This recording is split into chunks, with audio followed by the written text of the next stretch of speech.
anong pupunterihin natin. Nakakatawa kayo dalawa. Diretso tayo dyan. Ay, tingnan mo yung background. Talaga very summer. Napaka-cute. Pero alam nyo, syempre, para mamasimulan na natin, batiin na natin yung mga kapatid natin. Good morning, kapatid! Alright, March 21, maayong aga sa mga kapatid ho nating Ilonggo. Ito, hindi pa man officially summer, dama na natin ang init. Kaya naman uunahan na natin yan with OG pampalamig na halo-halo. That's right, Jess. Paborito talaga ng marami itong dessert na ito. Refreshing na, classic tal for all seasons, di ba, Mama Mau? Yes, Mama Dims, correct na correct ka dyan. At alam niyo po, lahat ng personal favorite ingredients ko combined into one dito. Tutulad ng leche flan, ube, yung gulaoy, napakasarap po ng sago. Talaga namang all is well kapag may halo-halo. Pero alam niyo ba na itong pambansang dessert ay may Japanese origins pala. Ohayo, Maui. Yes, tama ka dyan. Itong classic halo-halo ay galing pa sa mga pre-war Japanese. Isipin mo yan, ha? Pinipreserve nila ang iba't ibang beans, gaya ng monggo, garbanzo, at kidney beans sa syrup. After that, may crushed ice pa. Halo-halo. Halo-halo. Halo-halo talaga. Ang tawag din dyan sa Japanese, in Japanese, ha, ay kakigori. Kakigori. Oh, tandaan na natin yan, kakigori. Siyempre, bilang Pinoy, over the top ang dagdag na ingredients, di ba? Ito na nga, pumapasok na yung ating mga leche flan, yung ating mga ube. Ito na, ibida na natin itong napakasikat na halo-halo mula sa Cavite. Tawagin natin ang owner ng Three Cousins Digman Halo-Halo na si Kaiser Mendoza. Kaiser! Good morning, guys. Good morning, good morning, good morning. Good morning, Sir Kaiser. Ay, Dimples, welcome to the show. Sir, balitaan mo naman kami, paano ba nagsimula itong negosyo ninyo at bakit ba Three Cousins? Siguro tatlong magpipinsan. Ang galing. Bakit ba naman hindi? Talaga naman, di nakakapang-gigil talaga yung question ko eh. Sir, bakit po Three Cousins? Ba't di po Three Brothers? Actually, no, yung Three Cousins, hango po ito sa tatlong lola namin na nag-start pa po noong 1977 sa Barangay Digman, Bacoor, Cavite. Barangay. Kaya pala, Three Cousins Digman. And then, ang negosyo ninyo, kamusta naman po? Kasi 1977 nag-start, no? Actually, ng 1977, sinimulan ng mga lola namin. Kaso, nung naging busy na sila, hindi na napagpatuloy. So, nag-decide kami ng partner ko, na si Melly, na why not ituloy namin. So, kami na yung third generation ng, ng Three Cousins Digman Halo-Halo. Dun sa trademark na halo-halo ng inyong mga lola, ano yung na-maintain ninyo at ano yung dinagdag ninyo ngayon? Actually, wala kaming binago doon sa recipe nung dati. Ang ginawa lang namin, dinagdagan namin ng yung walling ng ube doon sa... Walling ng ube, walling. Iba kasi alam namin walling. Iba yung walling ni Dimples. Ano ba yun, Dimples? Mga ganun. Pagkaano na yun, grabe na yung pinagdadaanan mo, yun ang tinatawag natin, walling. Ayun. Pwede rin palang mag-walling ang ube. Pero ito sikat sila kasi meron daw silang isang dosenang Yes po. Isang sahog. Ano ba yung sahog na yan? Sige nga, isa-isayin natin. Ayan po, meron po kami red mung beans, tapos meron kami garbanzos, white beans, and then langka, saging, makapuno, 1, 2, 3, 4, gulaman, sago, Binilang ko talaga. tapos yung ube, tsaka yung leche flan. Leche flan. Ito nga papakita ko itong baso. Talagang kalahati, higit sa kalahati, sahog hindi sila nagtitipid. Hindi puro yelo lang. Yes. Sa tingin mo, Kaiser, ano yung special secret? Bakit, ano ba ang secret ng Three Cousins Digman Halo-Halo? Actually, wala naman siyang secret sa ice. Regular ice lang ginagamit namin. Pero yung sangkap kasi, lahat yan homemade. Homemade. Ayun naman Kami po gumagawa lahat ng sangkap. Usually, ano yung nakukuha yung mga request na, Kuya, damihan mo naman ng extra ganun. ganyan. Yung madalas na nakukuha namin is yung dagdag ng ube. Ay, talaga, team ube. Yes, tsaka it's either ube or leche flan. Yes! Pinuuna ka nyo naman pag nagpapadagdag. Yes po. Ay, okay yun. Maganda ba? Ano pa nga ba? Gawa na tayo. Gawa na tayo at tumikim na tayo ng Let's halo-halo. do it. Okay. Okay. Start with the ice. With the ice. Yung baso natin. Okay, gawa tayo. Baso muna. Okay. Ayun yung baso. Teka, ito, alam ko to. Ano to ice crusher. May ganyan kami sa bahay. Pwede ka na mag-ice crusher sa bahay. Pwede na po kayong sige, so umpisa na natin. Ito yung maglagay ingay ng mga Lalagay ko itong buong ingredients. to, Pwede po. Diba? Ay, Wala na ba yung dati na yung kinakaskas na yelo? Wala na po ngayon. Test again natin ingredients muna yun. Talaga ang muscle mo doon pag nagkaskas ka ng Oh, Maui, Isang black. Ito natin yung crushed ice. Uy! Uy! Grabe naman May yung slow machine tayo dito. Grabe naman yung pasok. May Sir, sarili ano akong ba walling. usually pa Bakit? unang nilalagay? Actually, yung nilalagay namin is yung mga beans. Beans muna. Okay. So, syempre lahat po ilalagay natin. Yan, tapos Mga ilang At saka spoon. tingnan mo si Tigis-tigisa Sir lang guys, po. hindi ka Tigisa lang pang naman Hawaiian pala. shirt din siya. Kasama ba sa branding yun? Oo nga. Para Siguro ma-feel pwede na rin. Saka para ma-feel nyo po yung init, di ba? Nawala sa pagkakas. Okay, this one is one nata Nata. de coco. Yes. Okay. Sasabi ko sa inyo. Yung lang kasi nasama na. Yes po. Nako, nako, nako. Go, Jess!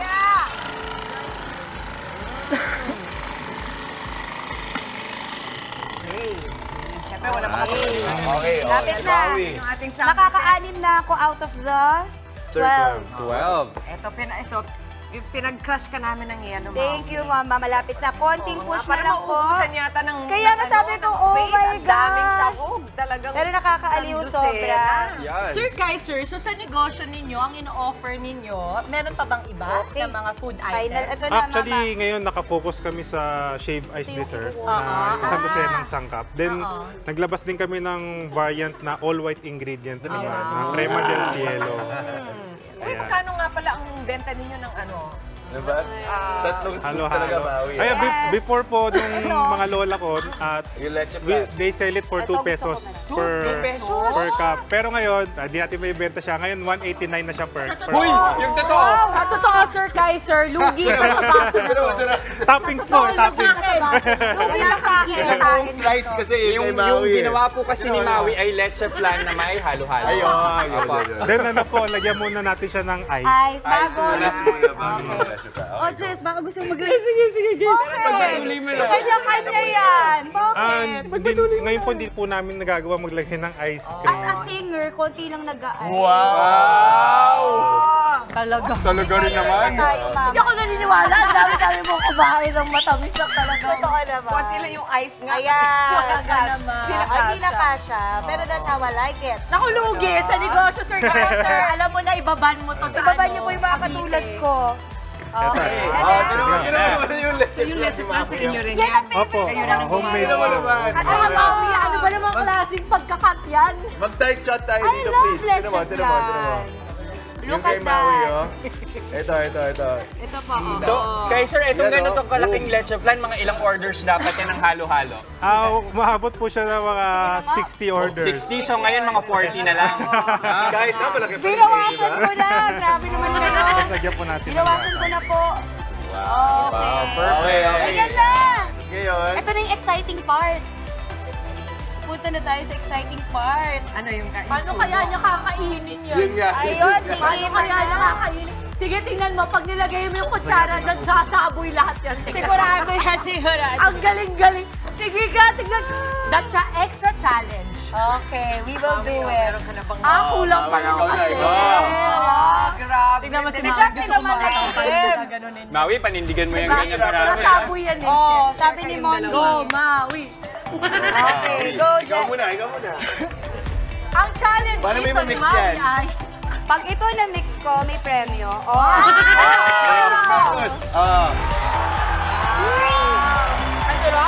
Panalo pa, panalo. wait, sige, host lang kayo dyan. Anong lasa? Anong kakaiba, Maui? Ano gagawin ba? Yung leche plan, masarap talaga. Malasa. Then yung lahat ng regados, lasang-lasa mo, kahit nasa ilalim pa siya, nag-mix talaga siya ito. Kaya nga, halo-halo. Lang, hinahalo mo muna, ha? Thank you. Okay, Maraming so salamat. Kaiser, nakakailang orders kayo ngayon? Oo, yun. Especially pa summer na. Actually, bukod sa kasi sa bahay namin sa Dasma, kasi yung Three Cousins, originated siya from Barangay Digman. Ngayon, nilipat na po namin siya sa Dasmariñas, Cavite. So, ngayon po ay for takeout and pick-up orders lang. Pero sa online, ang dami po namin natatanggap. Then, nag-exhibit din po kami sa mga malls ngayon. Alam mo yung digman weekend, talaga, oo. parang ano na yan eh. Parang kilalang-kilala na yan. Synonymous na sa halo-halo. Ito, may tatanong ako sa'yo. Papagtabi ko ito tatlo. Talaga matagal ko na pinag-iisipan ito. Anong pinagkaiba? Yes, Yung ma'am. pula pa. Pinagkaiba nung green, tapos nung ito kaong ba ito? Opo. Oo, sige, explain mo nga sa akin. Actually, yung yung kaong po kasi iba po yung texture niya pag nanguya mo.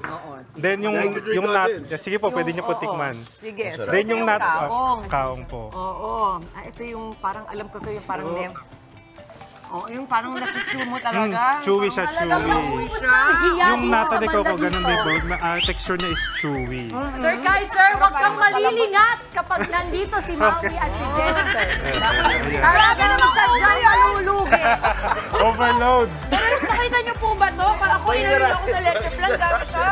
Ba't hindi ka nalang humingi ng lanera niyan para talagang natodo mo na? Ano yan? Ube na may konting halo-halo. Nakakatawa. Gets ko na. Gets ko na. Yes. Yung feeling niya sa bibig, iba-iba. Excited ito, parang mas matagal mong ngunguyain. Ito parang melts in your mouth. Okay. Tapos ito parang cute lang. Cute lang. Cute lang. May ganun pala. Parang may dagdag Parang, kaya pag kumakain ka ng halo, experience talaga. Tama naman. Experience yan, di ba? Alam mo, hindi ako kumakain ng nata de coco, pero napapakain ako. Ang sarap. Masarap Salamat. talaga yung halo-halo. Ganito pala patahimikin yung dalawa dito. Ganun pala yun. Sir Kaiser, alam mo na, pag nalugi ang negosyo today, dahil kay Jester at kay Maui. Teka, Sir Kaiser, pwede nagtitinda na ba kayo ng mga sahog na nakabote? Ngayon po, wala pa po kami Kailangan plan. kayo pumunta sa Digman kung gusto niyo. Yes. Pwede din bang mamili lang ng sahog na ilalagay? Yung iba po namimili ng na ibang sangkap na gusto nila. At pwedeng ipatanggal kung kunyari allergic sila, hindi nila tayo pwede rin po Yes, yun. pwede Okay, po. that's nice. Ayun, yung iba ayaw ng mga beans, so pinapatanggal din Okay, nila. promote na lang po tayo bago kayo malugi sa amin. Okay. Actually, you can reach us po sa Facebook. Our Facebook page is Three Cousins Digman Halo Halo. And hindi lang po retail and yung in-offer po namin, we also offer catering sa mga events. Ayun. Kung gusto niyo po ng masarap na halo-halo sa mga events niyo like weddings, reunion, we can serve po sa mga caterings po. And sa mga this coming April sa mga SM malls po, ayan, magkakaroon po kami ng mga pop-up store, so abangan niyo din po kami doon. Okay po. Literal na cool. Jess! Ano, Jess? Maraming salamat sa iyo, Kaiser Mendoza ng Three Cousins, Digman Halo-Halo, and Ube Halaya and Leche Flan. Thank you. Mga kapatid, magpalamig na, mag-relax at huwag kalimutang salubungin ang araw ng may ngiti at pag-asa. Ako po, si Jess de los Santos. Magbaon na po ng good vibes, good energy at i-claim ang good fortune. Ako po, si Dimple Sermala. Halu-haluin na ang positive thoughts, inspiration at motivation. Ako naman po, si Maui David. Para lang yung ice natin. I-crush natin ang araw na ito, mga kapatid. At samahan ng inyong paborito morning kasalo. Ako po, si Justin Quirino. At syempre, mauna sa ating mga balita sa frontline sa umaga, mga maiinit at malamig. Sa ilang pangyayari sa loob at labas ng bansa. Ako po si Chikiro. Kaya naman ang masayang bati namin sa inyo, mga ate, kuya, nanay, tatay, lolo at lola. Good morning, kapatid! Okay, magsimula tayo. Very cool to start our Thursday. Pero ano pa ba yung mga ibang inihain natin, Maui? Okay, ito, sa legal ba to? Pag-uusapan natin ang karapatan ng mga nanay sa usaping child custody. At ito, kaway-kaway sa curry lovers dyan. Katulad ko, kakaiba at healthy recipe na naman ang ituturo sa atin ni Doc Dex Makalintal sa Sandok ni Doc. Sa may bahay naman po, sisilipin at mamamangha tayo sa traditional mansion ni Maestro Tam, Austria. Ito po, meron pa talaga paborito sa nanay at tatay. Pag-uusapan natin ang middle child syndrome sa payong kapatid. Okay, Mama Jakes. Ang cute mo talaga! Cuteness overload! Dojo Garage Little Raptors na humakot ng medalya sa Nagoya, Japan. Papakitaan tayo ng kanilang moves live na live. Yun! At narito naman ang mga umaksyong balita sa frontline sa umaga. Halos 40 Chinese na bistong nakapasok bilang miyembro ng Philippine Coast Auxiliary Force. At isang pamilya tinambangan ng mga nakamotorsiklong gunmen sa may Antipolo, Rizal. At Queens of K-pop na twice magbabalik Pilipinas para makapiling ang kanilang fans. Para naman po mas happy, todo na ang ating mga ngiti, mga kapatid. Handa na ang inyong mga phones at mga camera. At malay ninyo, kayo pang manalo sa Kagumoka Ako. Simpleng-simple lamang po ang mga mechanics natin. Tutok lamang sa amin dito sa Good Morning Kapatid. Pabonggahan lamang po ng selfie habang nanonood ng ating programa. I-private message lamang po yan sa amin sa ating official Facebook page na Good Morning Kapatid. Mas pangmalakas ang selfie po, mas wagi ang mapipili namin selfie king, selfie queen, or selfie kids of the day. So pagtatapos po ng show, magwawagi na 500 pesos worth of vote. Kaya naman, nagumo ka! Go and selfie na! Tuloy-tuloy lang ang pagtutok mga kapatid. Magbabalik ang inyong paboritong kasalo sa umaga. Good Morning Kapatid!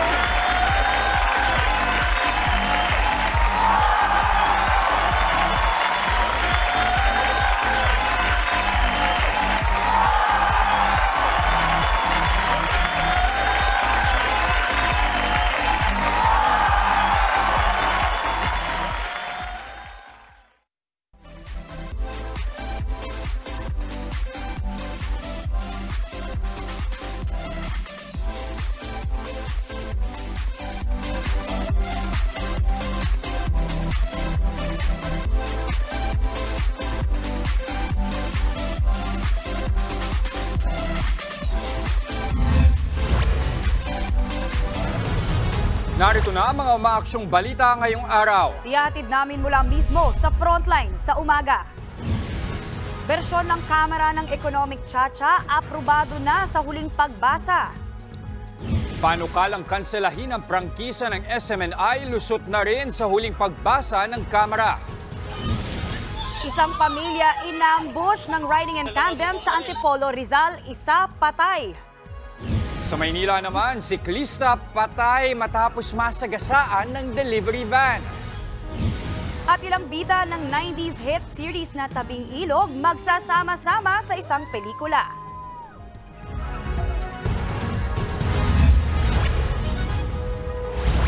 Kinumpirma ng Philippine Coast Guard na mahigit 30 Chinese ang nakapasok sa kanilang auxiliary force. Pangamba tuloy ng ilang mambabatas, baka nag-e-espiya ang mga ito sa aktibidad ng PCG. Nasa frontline ng balitang yan, si Dave Abuel.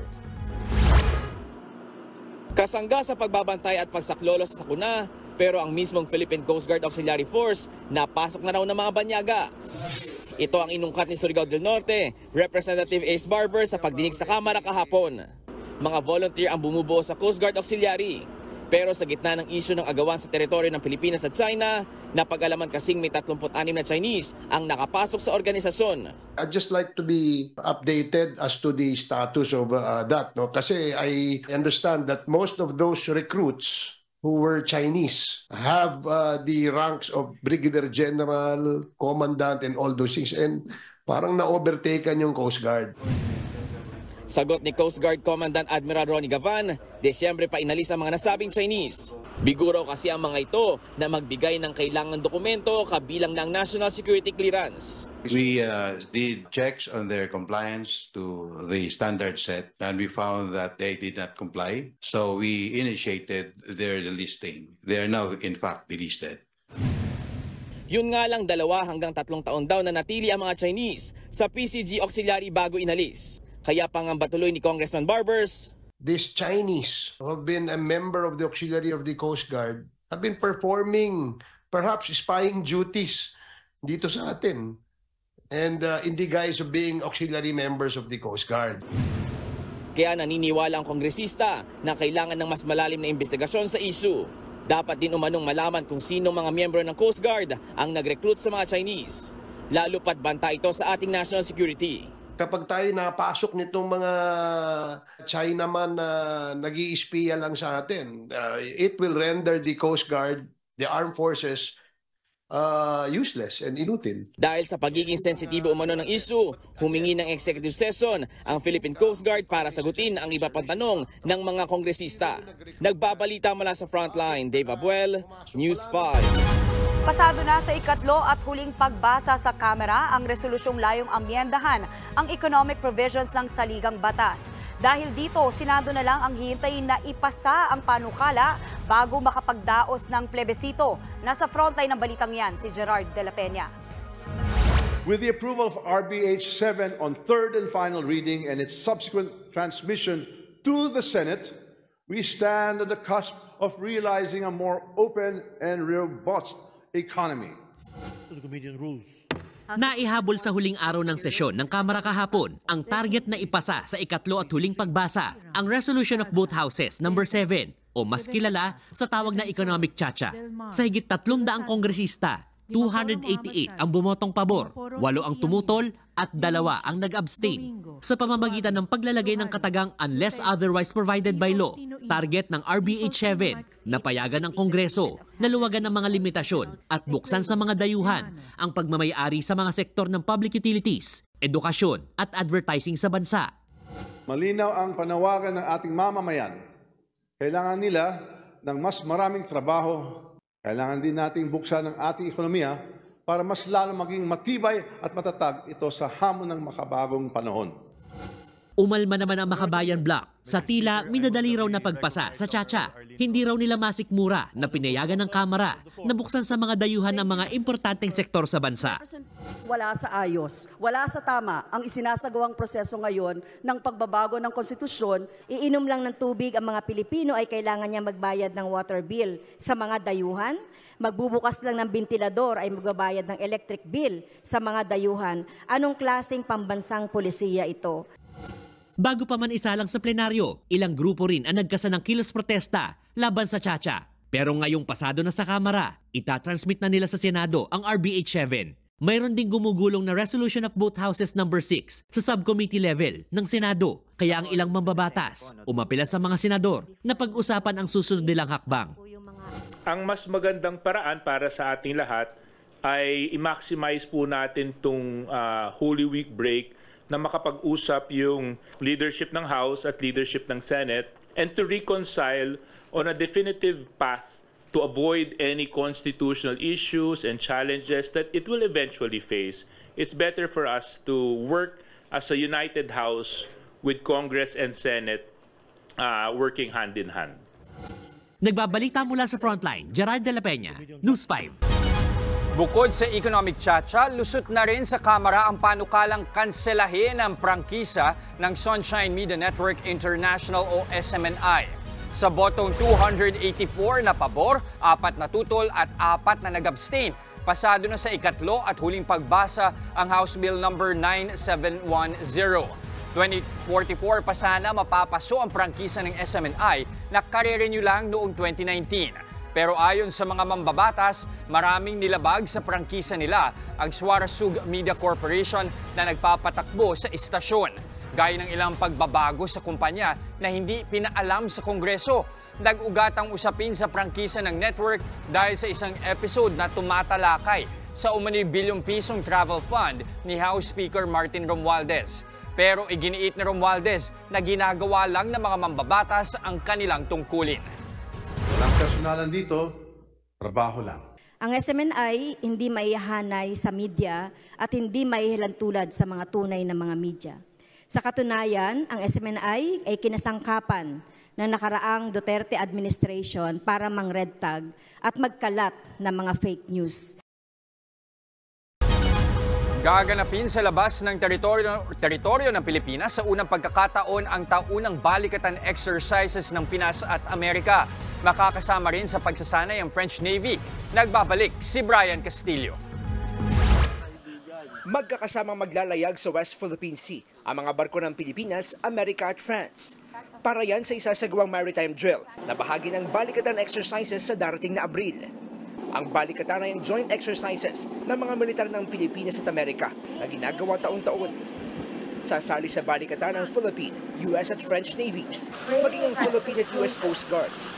At sa unang pagkakataon, gaganapin ito sa labas ng territorial waters ng Pilipinas.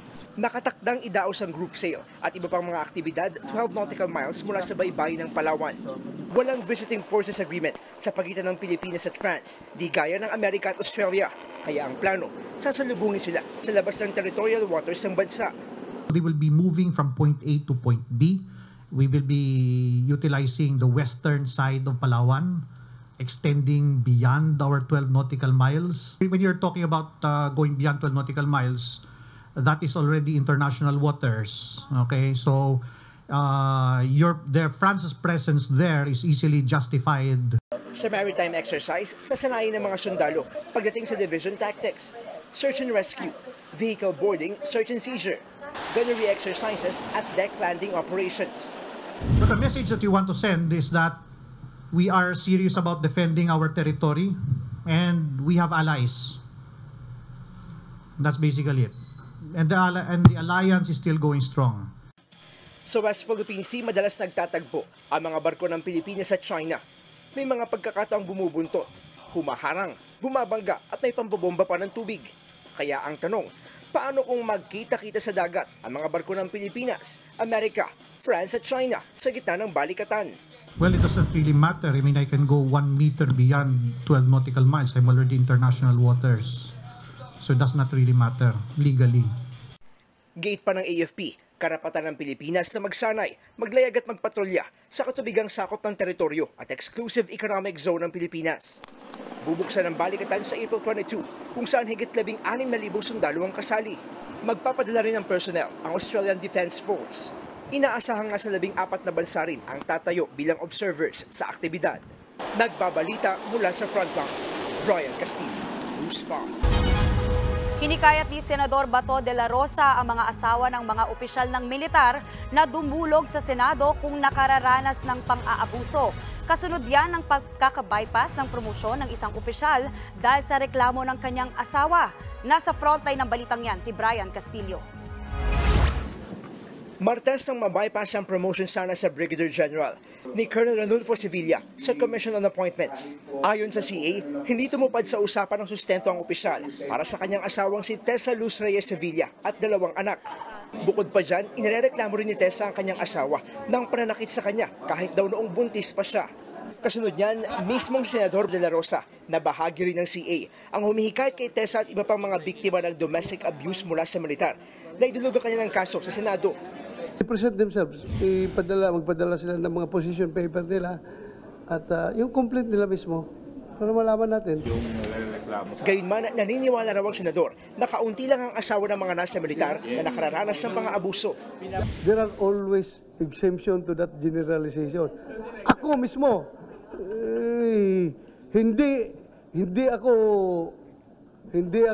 ganun na tao. Iba ako, under desire ako. Mahal na mahal ko yung asawa ko at mga anak ko. Ayaw kong magkakasala. Pero lalaki ako ha. Huwag kayo magkumpiyansa na lalandiin ako dahil lalaki pa rin ako. Gayunman, hindi rin doon nila mapapakialaman ang mga personal na problema. Gaya na lang ng kinakaharap ng pamilya ni Sevilla. Kung we say, kami sa CA dapat hindi makialam dyan sa personal niya na buhay, ganun din ang stand ng mga liderato ng armed forces. All they could do is to give him guidance, advice, mga counseling, yun lang. Pero yung sabi mo, huwag kang mababae, huwag mong iwan ito, huwag kang pumunta sa ibang babae, ganun. Una nang tinanggi ni Colonel Ranulfo ang mga paratang na sinaktan niya, ang kanyang misis sa Tessa Sevilla at mga anak. Kahit nga raw ang reklamo sa kanya na pang-aabuso ng asawa, ibinasura ng korte. Pinakinggan siya, pinagbigyan na magpalabas ng ebidensya at mga testigo. Pero nagdesisyon ang korte na dismiss for lack of merits. Inamin naman niya na nagkaroon siya ng ibang mga karelasyon. Naamin ko yan. Nagkaroon ako ng girlfriends. Pero hindi sabay-sabay at hindi during sa marriage namin. That was only after when I filed a petition for declaration of absolute nullity of our marriage. Sa isyu ng pagbibigay ng hindi sapat na sustento sa mga anak, aminado si Sevilla na bawasan ang inaabot niya. Pero handa raw siyang sumunod sa itatakdang halaga ng sustento ng korte. Gumugulong pa sa korte ang petisyong ipawalang bisa ang kasal nila ni Tessa. Panawagan naman niya ngayon sa kanyang misis. Sana tigilan mo na ang pagdamay sa mga anak natin. Ipawaya na natin sa korte anumang nangyari sa marriage natin. Ginagalang naman daw ni Sevilla ang desisyon ng CA sa kanyang promotion. Ang Armed Forces of the Philippines naman, tiniyak na aaksyonan nila ang mga reklamong kinasasangkutan ng mga sundalo. Nagbabalita mula sa frontline, Brian Castillo, News 5. Naka-heightened alert na ang Philippine Coast Guard simula bukas bilang paghahanda sa Semana Santa. Ayon kay PCG spokesperson Rear Admiral Armand Palillo, naglagay na sila ng karagdagang tauhan sa mga pantalan. Nagpakalat din daw sila ng K9 units para matiyak na walang dalang anumang mapamansalang bagay ang mga pasahero gaya ng mga pampasabog at matatalim na bagay. Nakikipag-ugnayan na rin sila sa mga pulis at militar para sa maigting na pagbabantay. Hihigpitan din daw nila ang pag-monitor sa mga barko para maiwasan ang overloading. I-encourage natin yung mga kababayan natin na magsumbong at sabihin kung meron kayong kutob na sobre yung pasahero at wala pa pong Coast Guard na nandun sa area. Kagyat po na ibigay alam po sa amin. Abiso sa mga motorista na biyahe simula sa weekend, isasara ang ilang kalsada sa Metro Manila para sa Semana Santa. Nasa frontline ng balitang yan si Gerard de la Peña. Abala na ang mga lokal na pamahalaan sa paghahanda para sa Semana Santa. Kasama na riyan ang Pasig na naglatag na ng Holy Week schedule. Base yan sa mga aktibidad na itinakda ng Pasig Cathedral. Magsisimula ang paggunita ng Holy Week alas 7 ng gabi sa March 22 o sa darating na Biyernes. Magkakaroon naman ng prosesyon sa Holy Monday, Holy Wednesday at Good Friday. Maaga rin daw sisimula ng mga aktibidad sa Easter Sunday. Pinaghahandaan na rin ng Pasig ang pagbagal ng daloy ng trapiko na dala ng prosesyon. Kaya naman ibinahagi na rin nila ang ruta na daraanan nito. Magsisimula ang prosesyon sa Immaculate Conception Cathedral ng Pasig. Dadaan ito sa Del Pilar Street at kahabaan ng Dr. Pilapil bago umikot pa A. Mabini. Dediretso ito sa P. Burgos, Dr. Garcia at saka iikot sa R. Habson at babalik sa simbahan. Inabisuhan na rin ang mga motorista na iwasan ang prosesyon. Naglabas na rin naman ng abiso ang Navotas City sa mga motorista para sa Holy Week. Isasara kasi ang kahabaan ng M. Naval Street at North Bay Boulevard. Mula yan alas 6 ng gabi ng Monday Thursday hanggang alas 7 ng gabi ng Good Friday. Pansamantalang isasara ang mga kalsada para matiyak na ligtas ang paggunita sa mahal na araw. Nananawagan na rin ang Navotas LGU sa mga motorista na dumaan sa alternatibong ruta. Nagbabalita mula sa Frontline, Gerard de la Peña, News 5. Sa ibang balita, dead on the spot ang isang lalaki matapos tambangan ng riding and tandem sa Antipolo, Rizal. Sugatan naman ang kanyang misis na tinamaan din ng bala. Nasa frontline ng balitang yan si Ian Suyu. Dalawang bumaril. Patay. Buti walang nadamay. Dali-daling humingi ng saklolo ang mga residente matapos abutang duguan ang mga sakay ng sasakyan na tinambangan sa Antipolo, Rizal kahapon. Sa kuha ng CCTV sa lugar, makikita pa ang pagdaan ng sasakyan ng mga biktima sa Soliven Avenue. Pagdating sa Soliven Avenue ay huminto ang sasakyan. Dito na umalingaw-ngaw ang sunod-sunod na putok ng baril. Dead on the spot ang lalaking driver habang sugatan ng kanyang misis. Ligtas naman ang kanilang 10 taong gulang na anak. Mabilis namang tumakas sa mga salarin na sakay ng motorsiklo. Tumanggi muna ang mga pulis na pangalanan ng mga biktima. Pero sa investigasyon, lumalabas na pauwi ang mga ito nang mangyari ang ambush. Dagdag pa ng mga pulis mukhang kabisado ng mga suspect ang schedule ng mga biktima. Sa tingin namin nga, sa binuntutan sila, doon pa lang, sa paggaling sa trabaho, inano nila, pagkalis pa lang nila nakabundot na. Tapos pagtigil dito sa may crossing, doon nilapitan at tinabihan ng riding tandem tsaka pinagbabaril. Inaalam pa ang motibo sa likod ng pamamaril. Nangangalap na rin ng mga CCTV footage sa lugar ang mga pulis sa pag-asang matukoy ang pagkakakilanlan ng mga namaril. Patuloy namang nagpapagaling ngayon sa ospital ang babaeng biktima. Nagbabalita mula sa Frontline, Ian Suyu, News 5. Sa Maynila naman, patay rin ang isang lalaking siklista matapos masagasaan ng delivery van. Nasa frontline ng balitang yan, si Dave Abuel. Dead on the spot ang isang 60 anyos na lalaking siklista matapos mabundol sa intersection ng Osmeña Highway at San Andres sa Maynila. Sa kuha ng CCTV mag-alas 2 kaninang madaling araw, makikitang mabilis ang takbo ng delivery van.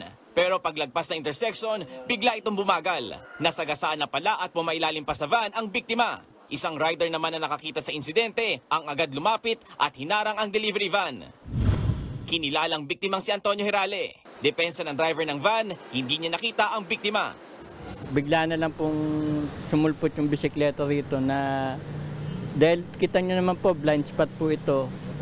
Tapos pag Preno ko po, wala na, hindi na talaga kinaya, inaabot na po siya. Wala po rin siyang ilaw, wala rin po kahit ano na para mapansin siya.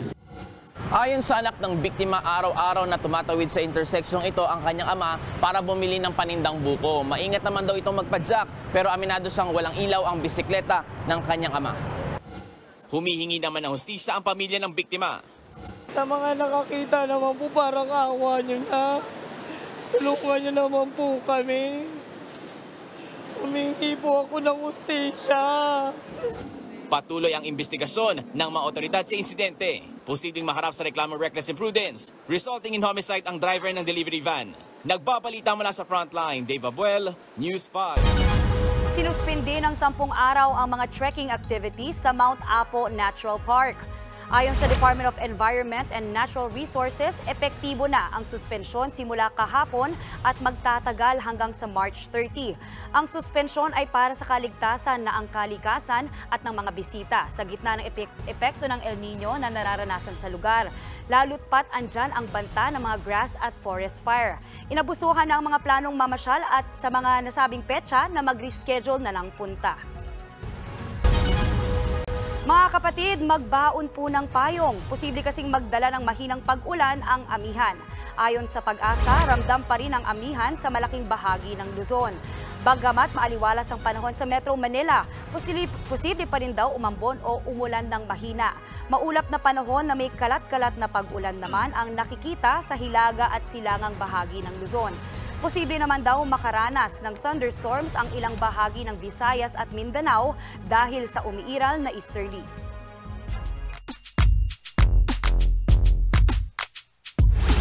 Wala pa ring talo ang UST Golden Tigresses sa UAAP Season 86 Women's Volleyball Tournament. Pinabagsak nila ang Ateneo Lady Eagles sa loob ng 5 sets. Nanatiling dikit ang laban hanggang sa huling set, pero nanaig ang determinasyon ng UST squad. Dahil sa panalo, umakyat sa 8-0 ang record ng UST. Bumagsak naman sa 2 wins and 6 losses ang Ateneo. 4 sets naman ang kinailangan ng NU Lady Bulldogs para talunin ang UP Lady Maroons. Ito ang ika-6 na panalo ng NU sa 8 laro, habang nahulog naman sa 1-7 ang record ng Maroons. Maglalaro sa Pelita Jaya Basketball Club ng Indonesia si Justin Brownlee. Sa Liga muna ng Indonesia sasali si Brownlee habang nag-aantay ng tawag mula sa Gilas, Pilipinas para sa mga susunod na buwan. O susunod nilang laban, ito raw ay para manatiling kondisyon ang katawan ng 3-time PBA Best Import. Matatagalan pa bago makabalik sa PBA si Brownlee dahil kalagitnaan pa lang ng elimination round ng Philippine Cup. Sa Hulyo naman ang susunod na sabak niya sa Gilas para sa Olympic qualifiers. May permiso na si Brownlee sa Samahang Basketball ng Pilipinas at PBA team niyang Barangay Ginebra, Gin Kings.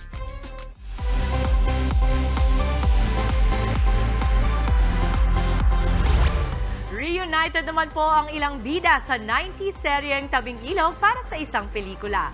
Bibida sina Paulo Contis, Patrick Garcia at Kay Abad sa Netflix film na A Journey. Iikot ang storya sa 3 magkakaibigan. Very nostalgic naman po ang trailer lalo na't sinamahan ito ng kantang Tabing Ilog ni Barbie Almalvis. Comment dyan ng fans, sana magsama-sama na sa iisang proyekto ang lahat ng bida ng Tabing Ilog. Ipapalabas na ang A Journey sa Netflix simula April 12. Ready to meet twice again? Yes or yes? Magbabalik daw kasi sa Manila ang K-pop girl group para sa fan meeting. Sa isang video po, inimbitahan ng Twice ang mga Filipino ones sa kanilang fan meet. Bahagi ito ng kanilang collab sa isang local na snack brand. Bukas daw i-anunsyo ang venue, date at ticketing details. Noong September lang, huling bumisita ang Twice sa Pilipinas para sa kanilang Ready to Be concert. Yes. Si Maui kinikilig sa Tabing Ilog. Kinikilig ako sa Tabing Ilog because Tabing Ilog has a special place in my heart because I was a part of the show. Nice. At some point, yeah, yung isang season nila, I played twins there na katambal ni Baron Geisler. Oh, that's why every time I see it, talagang may kinikilig sa puso ko talaga. Ikaw pala ang Lindsay Lohan ng Pilipinas. Yung may twinning. Oo, may twinning. Parent Trap. Parent Trap. Yes. Katuwa, nakakatuwa to see them. Tapos ang nostalgic, sinamahan pa nung kanta ni Barbie. Yeah. I was part of the Yes, Big oo Ilog. nga. Pero hindi tayo nag-abot. Pero ako kasi ay kontrabida. Pero ano ka pa nun? Tame ka pa na kontrabida nun? Hindi, pa Daniela? nanulak na ako. Tinulak ko na si Eds nun eh. Tinulak. Medyo tame pa. Medyo tame tame kumpara sa kamalitahan ko ngayong mga panahon. Nakakatawa. Okay.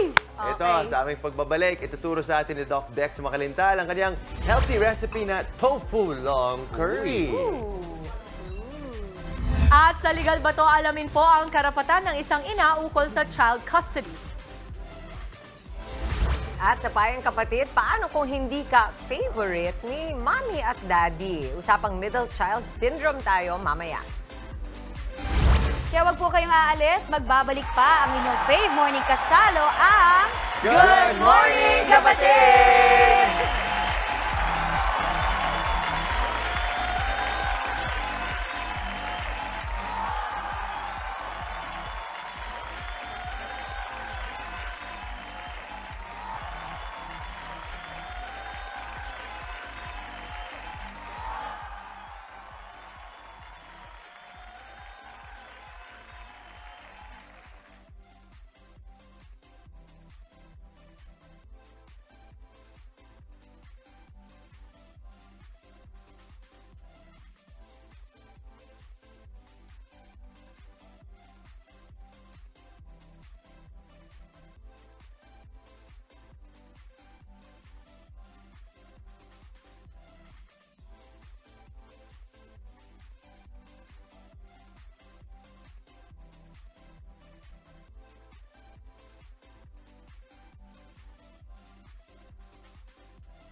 Thursday, mga kapatid. Isa na namang kakaibang recipe ang ituturo sa atin ni Doc Dex Macalintal. Ano nga ba mangyayari kapag pinagsama-sama mo ang tofu, talong, at curry?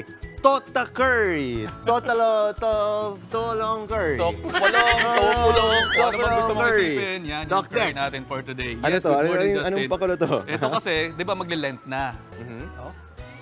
Ang gagawin natin ngayon, magigisa lang tayo. Yan, bawang. After ng bawang, susunod natin ang sibuyas. Okay. Yan. So, naaamoy mo na ba yung Naamoy aroma? na, Aromatics muna tayo dyan. Ayan, so, Relax din eh. Hindi ko alam. yan, so after nyan, no, habang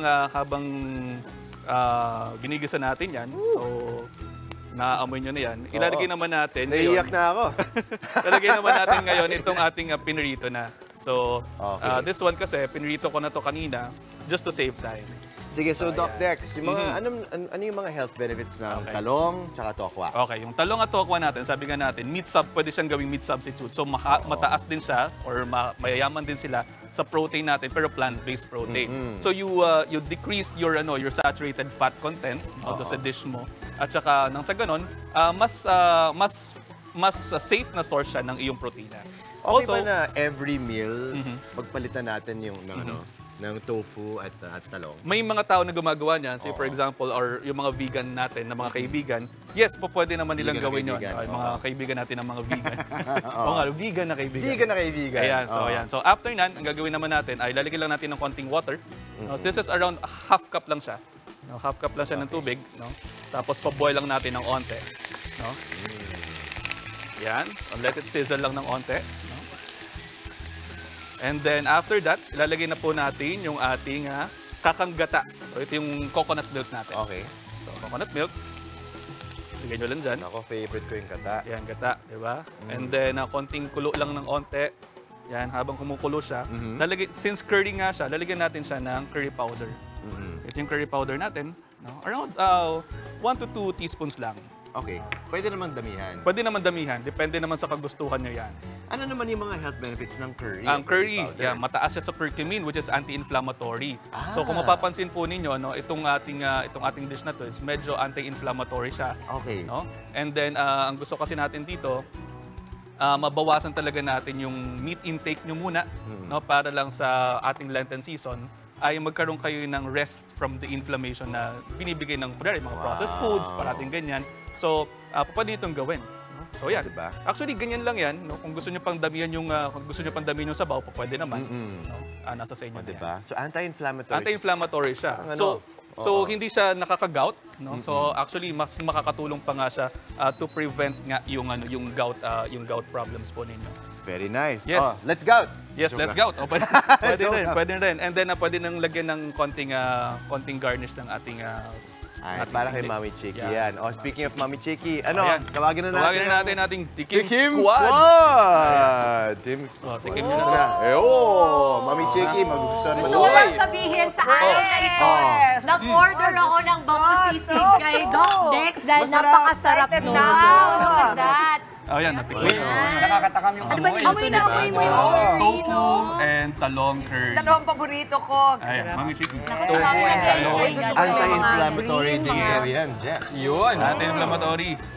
Talaga, wait, saan nanggagaling yung anti-inflammatory? From the curcumin. From the curcumin ng curry ninyo. Curcumin. Yan, curcumin. And then, is that why it's curry? Curcumin? Pwede rin. Pero yun kasi yung pinaka-antioxidant content na meron sila doon. Ano to? Meron bang mga Japanese ang kanyang origin? Or Pinoy style? Actually, nakuha lang namin to kasi gusto lang namin palitan yung chicken curry. So yan, so ito yung lumabas lang, alternative sa chicken curry. Kasi lately, Mami Chiki, tanong ko lang, madalas sa chicken curry sa bahay. Kasi nagustuhan ng kid. Doc, may tanong sila. Anong tanong nyo? Anong tanong nyo? Si Miss Maui may tanong. May talong. Tanong ko lang, yung talong ba, pwede bang gawing mushroom next time? Parang masarap pa na may pwede rin. mushroom May request si Maui. Mushroom? Sige. Yes, pwede rin, ano? Yes, sure. Pero sabi nga ni Doc, di na maganda yung bagsak ng mushroom sa kanila nitong mga panahon. Oo, kasi talaga? naghahanap pa kami ng mas magandang source ng mushroom para mas fresh at saka mas healthy.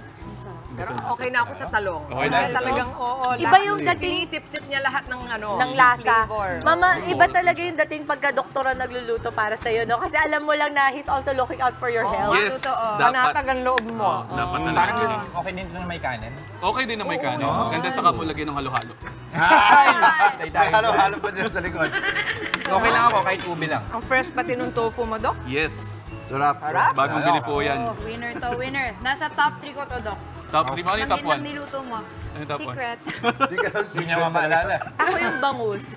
Yung bangus? Oo, yung bangus. Ay. Yung bangus. Yung bangus. Okay. Ayan. Maraming salamat, Doc Dex Magalinda. Thank you, Doc! At ito naman po, dire-diretso lang ang happiness ngayong Huwebes! Patingin nga ng mga selfie ng ating mga kapatid. Oh, the cute baby. Good morning, may aso. Wow. Hello po. O, diba? Hi. Pagising nila tayo talaga. Ay, yun na. Ayun, parang may halo-halo din sila. Oo nga. Good morning. Cute. Ang daming bata. Uy, may halo-halo. May halo-halo agad. Gumawa talaga sila. Okay, good morning mga kapatid. Cute.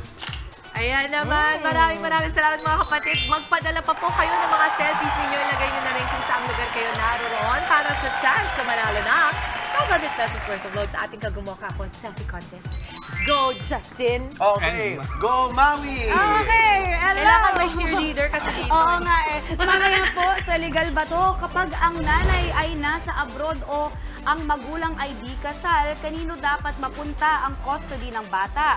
Yan ang sasagutin ni Atty. Buko mamaya. At sa Payong Kapatid, lagi nga ba talagang et sa puwera ang mga middle child? Pag-usapan natin yan mamaya.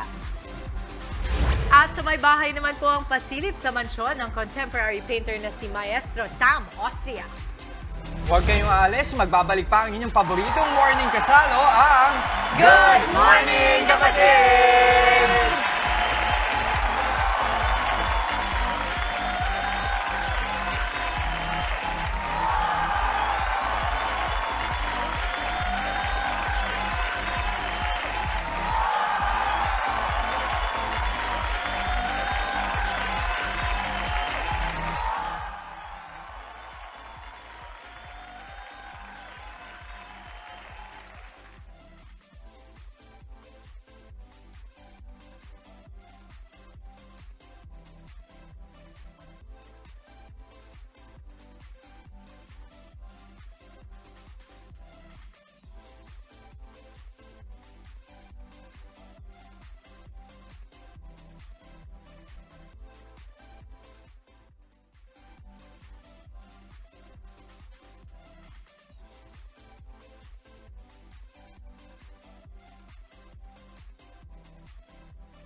Babalik ang Good Morning Kapatid. Madalas tayong magtampo noon kina nanay at tatay kapag pakiramdam natin ay hindi tayo paborito.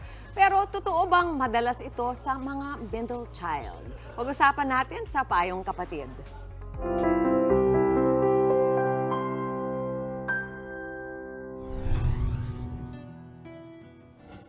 Palaging sinasabi sa atin ng ating mga magulang na pantay-pantay ang pagmamahal nila sa ating magkakapatid.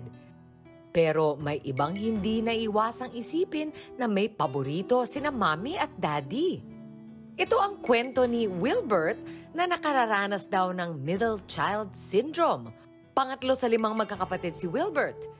As a middle child, naranasan ko yung mga instances na feeling ko napapag-iwanan ako sa aming magkakapatid. Yung mga bagay na as a middle child na parang nilolong ko for ilang years din.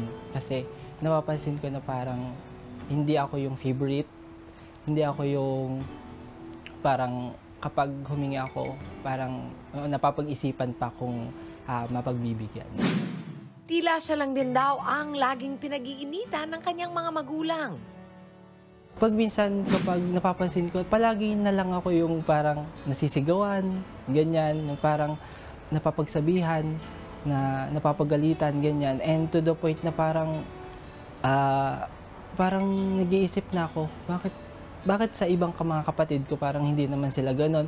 And napansin ko rin na favorite talaga yung parents ko, yung specifically parang yung panganay namin, yung parang kahit na malayo siya, parang siya yung mapapansin mong mahal na mahal. Isa pa sa mga dinaramdam ni Wilbert ang hindi raw pangungumusta sa kanya ng kanyang magulang. Nakatira kasi ngayon si Wilbert sa kanyang ninang habang nag-aaral. Parang minsan lang ako kamustahin kasi alam mo yun, parang siguro alam nila na independent na ako, na kaya ko na. Pero as a middle child, parang kailangan din namin ng pagpapaalala, ng kumustahin, ganyan, na parang naglulong for love. Ayon sa eksperto, walang sapat na mga pag-aaral para suportahan ang middle child syndrome. Pero pang ilan man sa magkakapatid, marami daw ang nakararanas ng emotional neglect mula sa magulang. Kaya naman ang payo ng eksperto sa mga magulang, importanteng maibigay sa mga anak ang kanilang mga emosyonal na pangangailangan. Merong pinaguhugutan yung mga bata, no? Kung bakit nararamdaman nila na parang may kakulangan. Huwag tayong mag-a-assume na binibigay kagad natin yung pangangailangan nila dahil lang halimbawa na nare-receive nila yung mga material. Pero para mas makatulong palalo at mas maging healthy yung relationship mo, para sa anak mo, importante na bibigay mo ba yung emotional needs niya. Kasi maaring doon tayo nagkukulang. Thank you, Dr. Rian. Yun yung importante doon. Lahat tayo may emotional needs. Whether ikaw ang panganay, ikaw ang middle child, o ikaw ang bunso. And siguro magandang paalala na rin kasi madalas ka makakaligtaan yung gitna. Kasi syempre iba yung una, di ba? Yung panganay, first sa lahat. Yes. At syempre yung bunso, yung pinaka-cute, di ba? Kinatutuwaan ng lahat. Pero, Hindi naman lahat ng bunso ganun. Ay, hindi. May mga kilala din ako na sadyang okay naman silang wag dito po sa amin, sino ba ang bunso sa atin dito? Eto po. Ay, ikaw pa rin! Kaya. Ito pa rin! Hindi, sa inyong 4, ikaw pa rin ang bunso. Hindi. O si Maui ba? Hindi, mas bata sa akin si Justin. Mas bata. Yeah, Mas bata. sa atin, siya talaga bunso sa group natin. Ilan taon ka na ba, ma'am? 36. Oo, pero itanong natin yung mga nanay na may mga middle child. Kasi tagatlong anak tayo. Yes, sige, Mama. so What's the yung, question? yung middle child mo, si Mason, feel mo ba na merong difference ang iyong pagtrato sa kanya compared to sa eldest mo si Lian or kay Mavi? Ako personally, Mommy, I feel like I treat them all equally. But then again, kasi yung daughter ko, talagang 16 na, teenager na. So, more so yung focus ko talaga at attention, lahat ng kalambingan, pagmamahal, nasa 2 boys. Between the 2 boys, I treat them equally as much as possible. Yeah. So, totoo nga lang po, yung dynamics namin sa bahay, mas na, ko yung bunso, medyo mas na-neglect ng konti. Kasi, nung lumabas si Mavi, yung bunso ko, si Mason nagtampo. So, syempre, I had to, dahil baby pa, sanggol pa si Mavi nun, si Mason yung iyak ng iyak, yung nakaka-feel na, siya yung mas sinamahan ko muna sa kwarto. Tapos sa gabi, switching, punta ako dun sa bunso ko. So si Mason talaga at that time, nakafeel na agad ng selos. Yung emotional needs ng anak mo, in-address mo talaga. At yun ang maganda. And because kahit papano may idea ko that some people can really get that middle child syndrome na tinatawag. So, I think the more na mas naging aware ako and conscious, the more I gave more attention to Mason. But at the same time, yun nga, si Mavi, bunso pa rin yan eh. So, balance lang talaga, Mami. And yun lang ang fear ko, ayoko magkaroon siya ng inferiority complex growing up. Lalo na ngayon, sa mga YouTube, TikTok, at their age ha, nakikita nila and alam niya na sinasabi niya, Mommy, am I not the favorite? Kasi sabi sa TikTok, ang middle child, ganyan-ganyan. So alam na nila, nakakatakot. So you just have to, you know, really brief them. Yeah. Kuminsan kasi nasasuggest din, mga naririnig sa labas, bigla na lang, aakuin na lang nila yung ganong klaseng, di ba? Yung estado. Eh, okay, si Alonso is the most confident, I think, because yun, bata pa lang sila, Mommy, sinabi ko na rin kay Alonso, alam ko na inabangan ko kasi si Boyet is a middle child, pero maganda naman yung effect kay Boyet. So, kung ano na lang din yung pakitungo ng mother-in-law ko sa asawa ko, ginagaya ko na lang yun. Kasi apo naman niya, so it runs in the blood. I would assume na yung characteristics niya. But more importantly, nakita ko po na sa akin, ang diskarte na nag-work ay pakita kay Alonso na ito ang pwesto niya. Ito ang mga in-expect ko sa kanya at pwede niyang i-expect sa akin bilang middle child. And I always tell him lang na you're the glue of the family, you keep us all together. Yun, kung ano man yung inyong method, kung ano man yung sinasabi, the fact na binibigyan nyo ng attention yun, talagang very positive na. And siguro yung sa akin na lang, sa lahat kasi ng sinasabi about middle children, yun na nga, nanineglect or kulang sa pansin, all of that. Ang paalala ko na lang sa inyo mga middle children, yung maganda sa pagiging nasa gitna. Kayo ang pinakamagaling as a negotiator. Dahil kayo yung gumigit na, alam ninyong makisama. Usually, kayo yung pinakamagagaling makisama. Dahil kaya ninyo kaya nyo yung mas matanda sa inyo, kaya nyo yung mas bata sa inyo, at kayo yung pinaka-flexible, which makes for very good leaders. Kaya meron din mga things na pwede natin i-embrace bilang mga middle children. Middle child. Doc Dex, middle child. Achiever na achiever yan. Diba? Mga achiever naman silang. Oh, ito naman, isa pang achiever naman talaga sa buhay sa aming pong pagbabalik. Tampok po sa may bahay ang pa-house tour sa traditional mansion ni Maestro Tam Austria. At literal na small but terrible jiu-jitsu kids na humakot ng medals sa Nagoya, Japan kamakailan. Makasama natin live. Tuloy-tuloy lang ang good vibes. Kasama pa rin ang inyong paboritong kasalo sa umaga. Good morning, kapatid!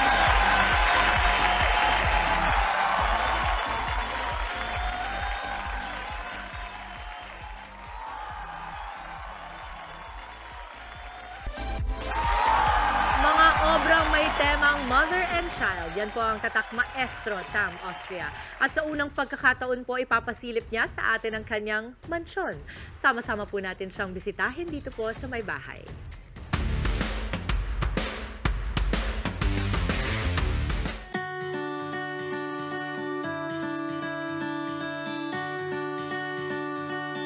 Hello mga kapatid! Nako, ito, napaka-espesyal ng may bahay tour natin today. Excited ako sa lahat mga art enthusiasts dyan. Papasukin natin ang tahanan ng colorful at talaga namang most sought after na painter at artist po na si Maestro Tam Austria. Huwag na natin patagalin pa. Let's go!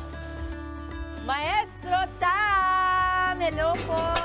Ay, naku, may pag-guard. Oh, hello, ma'am. How are you po? At least na-meet ko rin yung aking idol. Ay, wow, kayo po ang idolo ko. Maestro, makakit na tayo sa iyong mansion. Eto na, let's go. Halika po.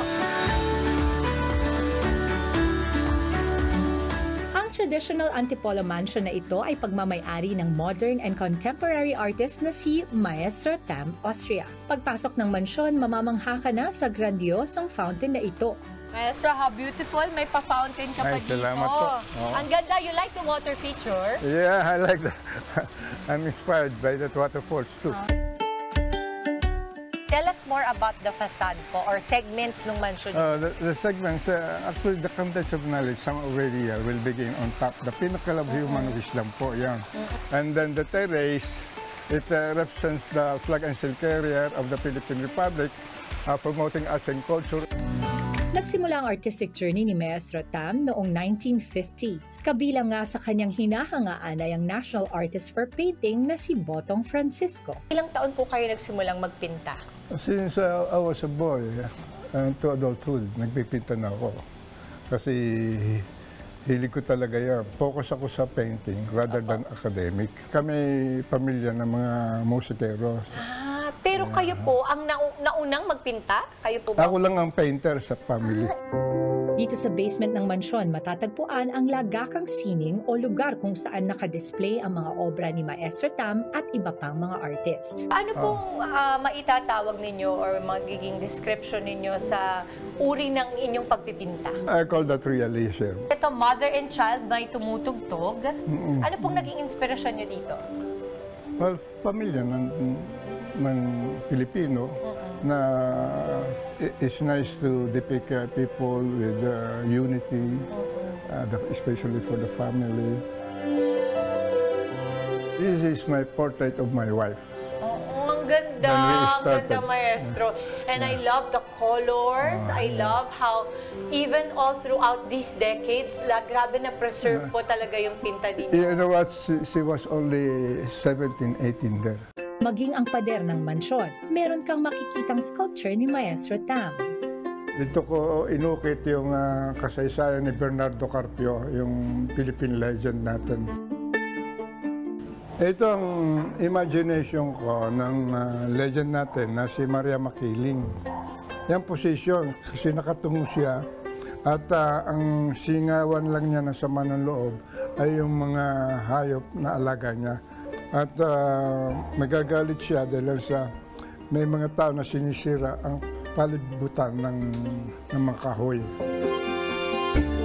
Ang artist, nabubuhay siya sa pantasya. Mix of rich imagination and reason. Doon nakikilala ang kanyang pagkakaibang style.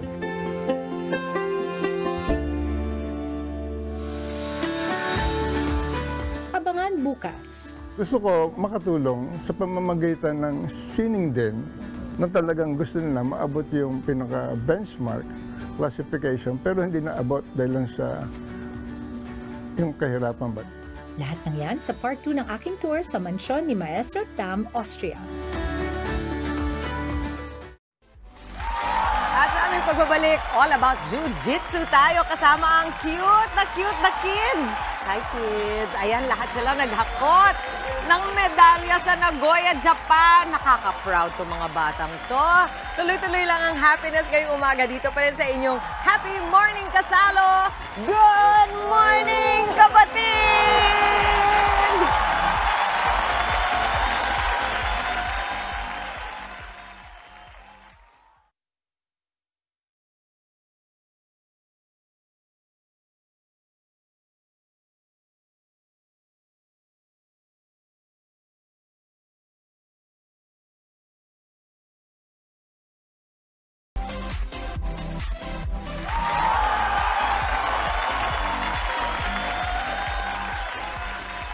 Game. Go, Tess. Oh. Go. Oh. Go for that. Oh. Hindi ka makakatayo. Yan, no? Oh, tap, tap, tap. May tap na. Nice. Oh, Miguel. Ooh. Okay. Okay. Okay, Brielle and Thomas. How cute! Oh my God. Okay, your medals muna. Let's hold your medals. Daming medals kasi. Mapapalaban. Bigat ano? Bigat ah. Look at Brielle, look at me. Oh! Oh! Look at her. Thomas' turn.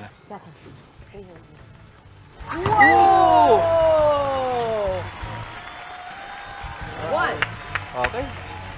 Grabe, pag tinuruan ko yung mga anak ko ng ganito, last one. Oh, Ali? Ali, you want to try? Ali. You and Ali. And Okay. Brielle. Ali versus Jess. Okay, Ali and Jess. Okay. Wow. Kamayan pa. Siyempre. Whoa! Ang galing! Alright! Husay! For that, you win a bronze. This is yours. Bronze medal. Oh, mga kapatid! Nakita nyo naman. Oh my God. Talaga naman pinasiklaban tayo ni na Ali. Where's Ali? Si Ali. Here's si Ali. And then we also have Tessa. Si Tessa. our bigger sister. Ayan. Yes. Si Thomas. Where's Thomas? Thomas is here. Nanosa Brielle. Si Brielle ang ating bagets. At si Bartolome. Hindi, Miguel. Bartolome and Miguel Cacho. Ayan, ang ating mga coaches. Ayan, nalito na. Sila Ikaw mga ba yung ating- na ganun? Sila po ang ating super kids ng Jiu-Jitsu na nag-medal finish sa katatapos lang na Marianas Pro Japan Tournament at Asia Jiu-Jitsu Cup sa Japan. Good morning sa inyo. Grabe naman. Coach, congratulations. Thank you. Kagagaling nyo lang ano? Yes. And this is the pride talaga that you bring to the country. Yes. Pero ang tanong ng mga nanay, ganito ba talaga kaaga natin sinisimulan ang mga bata sa jiu-jitsu? Yes. 6 years old si Brielle. 6 years old. Actually, some of them, like Brielle and Ali, they started 4. Wow! 4 years old, yeah. Then Brielle started competing at age 5.